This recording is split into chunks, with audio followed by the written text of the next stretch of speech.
हम तेल पे खुसरे नहीं बुलाते, हम मेहंदी पे ढोल वाले नहीं बुलाते, हम मेहंदी पर कंजरियां नहीं बुलाते नाचने के लिए।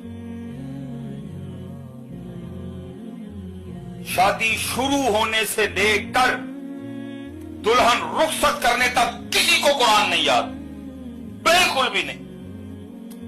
हर एंटी कुरान का काम करेंगे हजरत।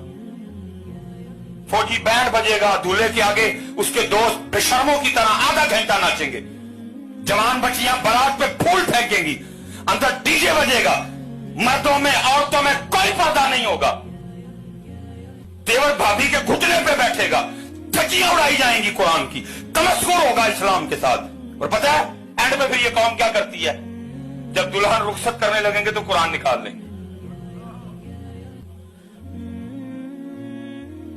जब दुल्हन रुखसत करने लगेंगे तो इस कौम को कुरान याद आ जाएगा। तेल पे नहीं आया, मेहंदी पे नहीं आया, बारात पे नहीं आया, मैरिज हॉल में नहीं आया, देवर को भाभी के घुटने पे बिठाते हुए याद नहीं आया। जब दुल्हन रुखसत करेंगे तो कौम को कुरान याद आ जाता है। उस वक्त कुरान भी अल्लाह की बारगाह में क्या कहता होगा हमारे लिए, रब्बे करीम कैसे लोग हैं ये, तेल पे नहीं याद आया, खुसरे बुलाए, कंजरियां बुलाई, नाच हुआ, शराब पी गई, बारात पे हर वाहियात इन्होंने की,